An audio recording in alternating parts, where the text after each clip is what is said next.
Operación Traíra y el incidente del Japurá. Para empezar este tema, que es relacionado a dos hechos históricos de la historia contemporánea de la hermana República Federativa del Brasil, que fueron dos incidentes fronterizos con Colombia, pero no fue con el Estado colombiano, sino con el grupo terrorista Fuerzas Armadas Revolucionarias de Colombia. Antecedentes. En la selva amazónica, que se destaca aparte de su biodiversidad en cuanto a fauna, flora, sino también por sus riquezas, el oro, los diamantes y la explotación del caucho, cuya industria data del siglo XIX y principio del siglo XX, que ha provocado conflictos internacionales entre Perú, Brasil y Colombia, en cuanto a la definición de los límites soberanos de cada país. También están los conflictos con las poblaciones indígenas, ya que aún al día de hoy en la selva amazónica hay tribus indígenas que no han sido contactadas por las poblaciones criollas, que mantienen sus culturas intactas y nunca han sido, ni siquiera fueron contactados ni por los conquistadores españoles y portugueses. Ya entrando a mediados del siglo XX, en el contexto de la Guerra Fría entre Estados Unidos y la Unión Soviética, donde se presentaron una serie de acontecimientos convulsos desde el punto de vista político, golpes militares apoyados por Estados Unidos, insurgencias apoyadas por la Unión Soviética. Brasil no escapó a este fenómeno, donde había una dictadura militar que gobernó desde 1964 hasta 1985. En la vecina Colombia estaban los movimientos insurgentes de la izquierda que se estaban asentándose en las zonas fronterizas, no solamente con el Brasil, sino también con Perú, Ecuador, Panamá y Venezuela. Ahora vámonos a 1991. El 26 de febrero de este año, mientras el mundo se estaba enfocando en la guerra del Golfo Pérsico entre Irak y la coalición liderada por los Estados Unidos, y en el área de América Latina había noticias constantes desde Colombia, donde el gobierno estaba llevando a cabo una persecución en contra del líder del cartel de Medellín, Pablo Escobar, en la frontera amazónica entre Colombia y Brasil. El 26 de febrero de 1991, 40 guerrilleros pertenecientes al Frente Primero de la FARC atacaron un puesto semipermanente del ejército brasileño en el río Traíra. ¿Cómo fue este ataque? El grupo insurgente, dividido en tres grupos, dos de ellos, y se flanquearon la base brasileña al cruzar el río desde el norte y por el sur para atacar desde el lado brasileño, mientras un tercer grupo hacía fuego de apoyo desde la orilla colombiana del río. El puesto militar estaba conformado por 17 militares y a las horas de mediodía de esa fecha, 26 de febrero, fueron muertos 3 militares brasileños y 7 resultaron heridos. Los insurgentes, después de de tener bajo su control el puesto, se llevaron material de intendencia, armamento y los equipos de comunicación para retirarse hacia su país. Este ataque no se tendría noticias hasta el día 29, donde el pelotón que venía de reemplazo a los que fueron atacados supieron por los sobrevivientes de este ataque, donde pasan la novedad al comando principal en Vila Bittencourt, que es un caserío brasileño ubicado en la frontera con Colombia, en el río Japurá, mejor conocido como el río Caquetá. Al pasar la novedad a Tabatinga, donde está la sede del Comando Militar de la Amazonía, y de allí hacia la capital, Brasilia, se entera el gobierno brasileño, el cual notifica a las autoridades colombianas para llevar a cabo un ataque en respuesta hacia los rebeldes colombianos. el gobierno de Colombia autoriza al gobierno brasileño de llevar a cabo esa operación de persecución en caliente. Entonces se decide llevar a cabo la operación Yatuarana 2, o mejor conocido como Operación Traíra, que pasó que por los medios de comunicación a raíz del punto geográfico donde ocurrió este ataque. Se utilizaron operadores especiales de la primera brigada paracaidista del ejército brasileño, con sede en Río de Janeiro, que fueron trasladados a la región militar de la Amazonía, en Tabatinga, que es una ciudad que está ubicada en la frontera con Colombia, a orillas del río Amazonas. Recibieron apoyo del octavo Batallón de Infantería de Selva del ejército brasileño, que tenía su jurisdicción en la frontera con Colombia, y más el apoyo del Batallón Bejarano Muñoz del ejército colombiano, que tiene su sede en el departamento del Amazonas del lado de Colombia. Después empiezan la operación de rastreo en la zona del ataque y comienzan a incursionar los comandos brasileños en el lado de Colombia.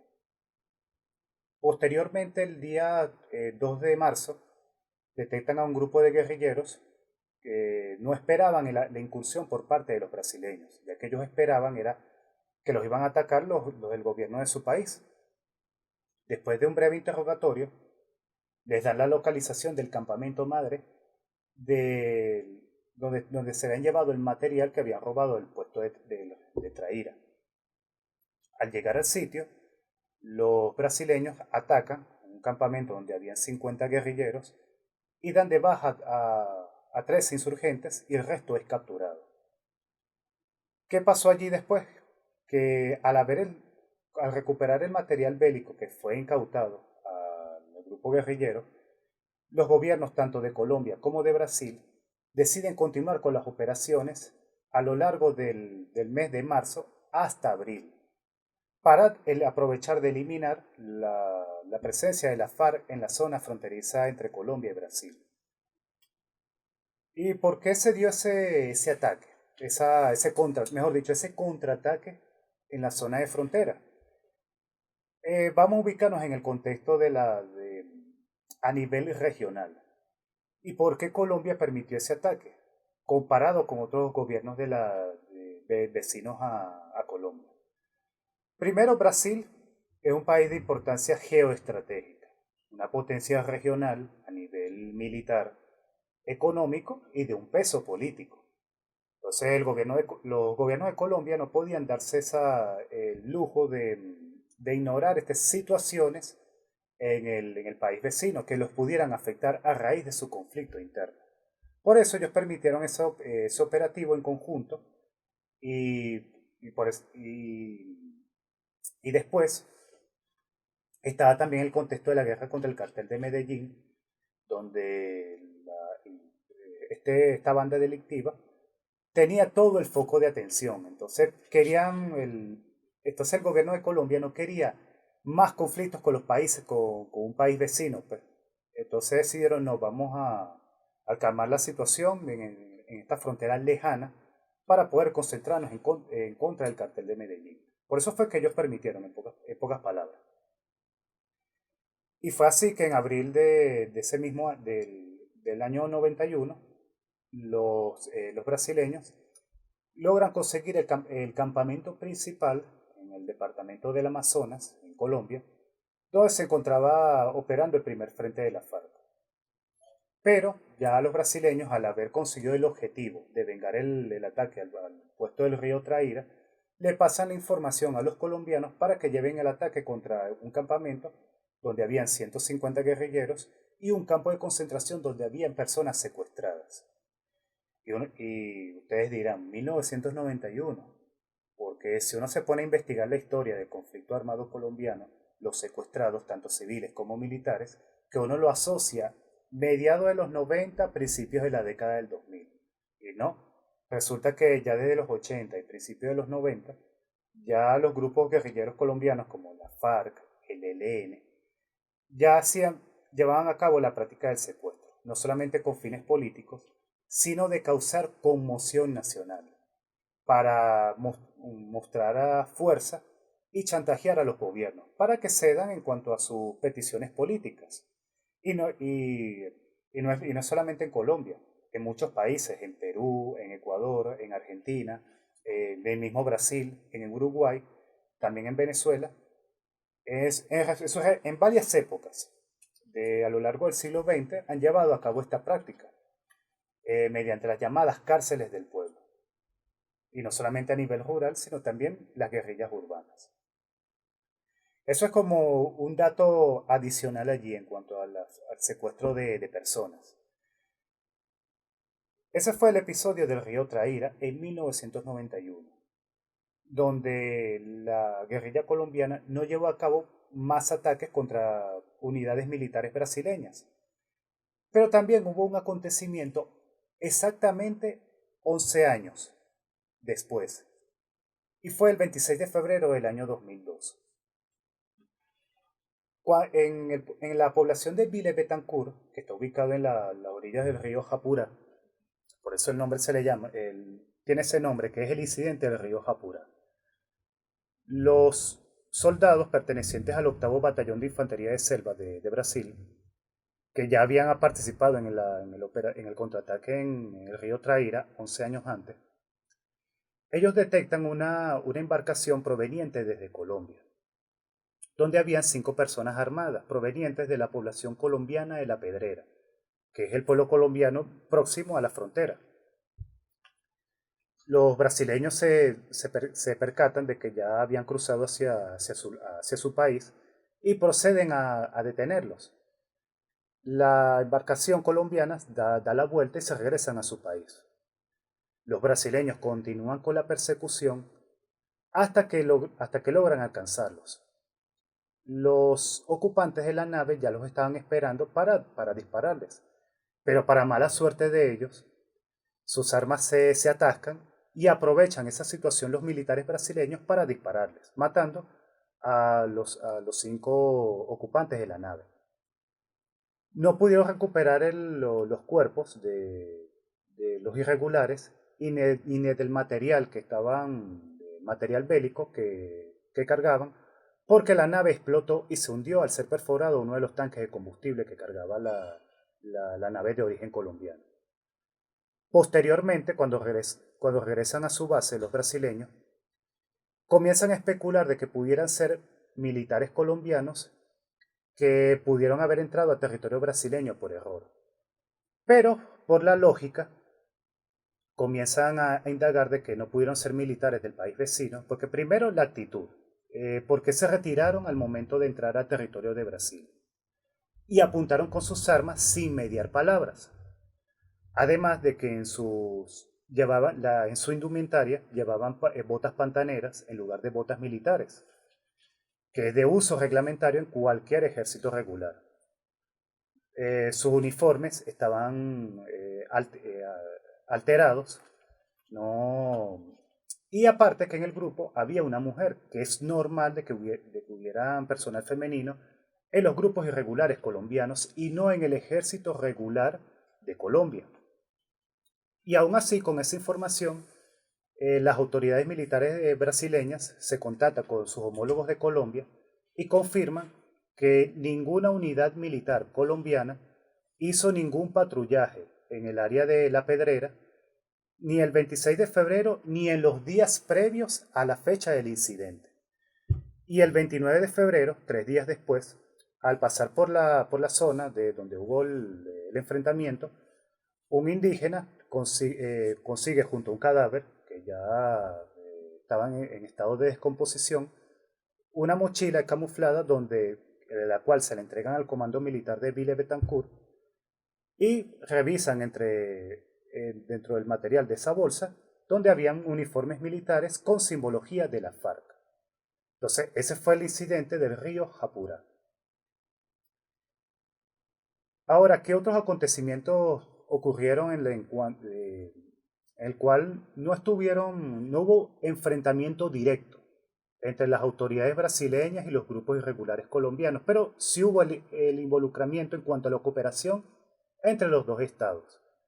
La primera fue el 1 de noviembre de 1998, en donde la guerrilla de la FARC atacó la ciudad de Mitú, que es la capital del departamento del Baupés, que es un departamento de Colombia que es fronterizo con el Brasil. Y la capital de este departamento está ubicado cerca de la frontera.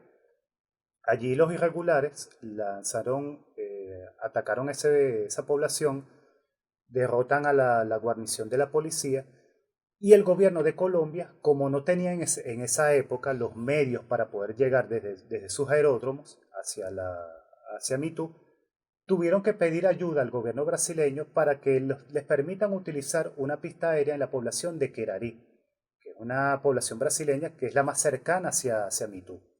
Y con ello pudieron contraatacar el 3 de noviembre de ese mismo año, que ese fue el único caso en que la guerrilla trató de tomar una capital departamental. Después, en abril del año 2001, se llevó a cabo la Operación Gato Negro, llevado a cabo por el ejército de Colombia en el caserío de Barrancominas, en el departamento del Guainía. Este departamento, que también está ubicado en la selva amazónica, es fronterizo con Venezuela y con Brasil. Allí fue capturado el jefe del Comando Bermelo, que es una megabanda de origen brasileño, que bueno, tiene influencia en gran parte de Brasil y teniendo pero sus sedes, sus centros de operaciones están ubicados en Río de Janeiro y en Sao Paulo.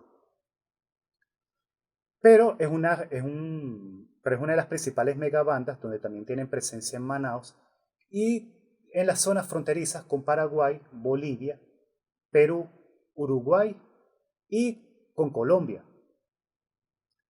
Entonces, en la frontera colombiana siempre han tenido una relación de intercambio de armas por cocaína con la guerrilla de la FARC. Entonces, este capo brasileño fue capturado por las autoridades colombianas en abril del año 2001 y que posteriormente, al ser ya judicializado, fue deportado hacia territorio brasileño y que actualmente está pagando una condena de 40 años de prisión por narcotráfico. Esos son los hechos relevantes en cuanto a las relaciones entre Colombia y Brasil en cuanto a la seguridad fronteriza y la cooperación entre los estados. Y quiero recalcar algo allí, que es en cuanto a cómo ha sido la dinámica en cuanto a las fronteras con los otros países vecinos de Colombia. Y es porque también hubo incidentes como pasó en el río Traíra en febrero del 91. Y es en 1993, en el mes de noviembre, en la frontera entre Ecuador y Colombia, donde el Frente 48 de la FARC lanzó un ataque contra una patrulla del ejército ecuatoriano, donde una patrulla que estaba conformada de 30 militares, en donde fueron muertos 7 uniformados del país vecino. También en 1995, en Venezuela hubo el ataque al puesto naval de Cararabo, en el río Meta. Pero esta vez no fue la FARC, sino el ELN, donde murieron 5 infantes de marina. En esos episodios, el gobierno colombiano no autorizó a sus homólogos ecuatorianos y venezolanos para llevar a cabo operaciones de persecución en caliente, argumentando de que ellos podían controlar la situación, de que ellos estaban encargándose de perseguir a las unidades, a las columnas guerrilleras que perpetraron estos ataques. Y se mantuvo esa situación. Y bueno, después continuaron con el paso de los años las dinámicas de frontera, pero no hubo esa cooperación por parte de los gobiernos neogranadinos en ese entonces. Pero, ¿cuál es la conclusión a lo que uno quiere llegar cuanto a estos incidentes fronterizos? Y ahorita la situación actual, tanto en Centroamérica como en Sudamérica. ¿Qué es la lucha en contra de la industria del narcotráfico? Porque es un delito que ya traspasa, es un delito global. No es que se circunscribe a una nación determinada, no tiene, por el hecho de que un país sea productor de cocaína, marihuana, heroína, es algo exclusivo de ese país, sino afecta a todos. Los países circundantes, que son zonas de tránsito, también son zonas, son países que no solamente es de tránsito, sino también para lavar dinero. Entonces es un asunto que compete a todos. Y es de que para garantizar la seguridad de un país, debe haber la cooperación sin partidismos políticos, porque algo que ha hecho daño a la región de Hispanoamérica es de que no hay cooperación entre los gobiernos porque un gobierno es de derecha y otro de izquierda. Entonces, porque no se lleva bien tal gobierno con otro, entonces cada quien actúa por su lado y por supuesto hay connivencia de algunas autoridades gubernamentales que permiten el mantenimiento de estos carteles, ya sean guerrillas, grupos paramilitares, eh, carteles tradicionales o megabandas carcelarias. Entonces todo tiene que ser integrado en cuanto a la cooperación entre los países. Y no solamente es la lucha militar y policial, que es necesaria la mano dura, sino también atacar financieramente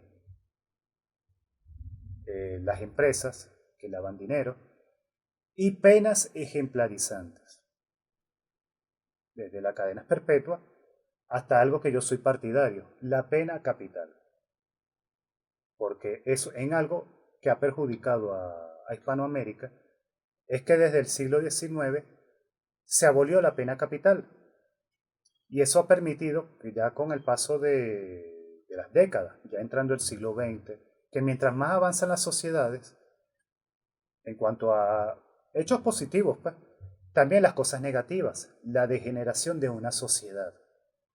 Entonces, mientras más modernismo, también hay más degeneración en cuanto al comportamiento de las personas.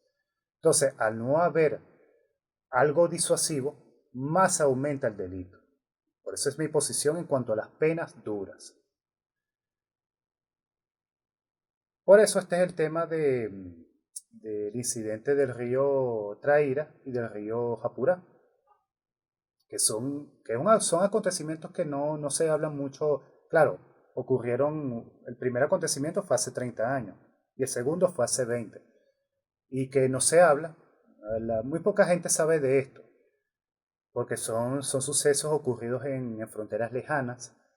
eh, entonces no, pero es para que tengan esta información y y que una zona geográfica, pues como es la selva del Amazonas, no es solamente no solamente se trata de la biodiversidad, que es el pulmón del planeta, y que ahora, al día de hoy, hay está una polémica creada por las grandes corporaciones transnacionales, que es de que la Amazonía le pertenece al mundo y que eso no es de un país determinado, que es el reclamo que le han hecho a los gobiernos de Brasil, de que no, que eso tiene que ser un territorio internacional. Y es mentira, porque cuando un país hereda un territorio desde la época de la independencia, que sea por medio de utis possidetis iuris, que es cuando heredas un territorio, o el iutis possidetis factis, cuando ocupas de hecho, es tu territorio y es tu soberanía. Entonces, para mi punto de vista es, en cuanto al Amazonas, que es territorio de Brasil, en cuanto a su jurisdicción, porque también está las zonas de Venezuela, Colombia, Ecuador, Perú y Bolivia. Entonces, le pertenece a estos países. Y claro, la responsabilidad de estos gobiernos es, por supuesto, la seguridad, el control ambiental y las regulaciones de ley. Este es el tema de hoy. Muchas gracias.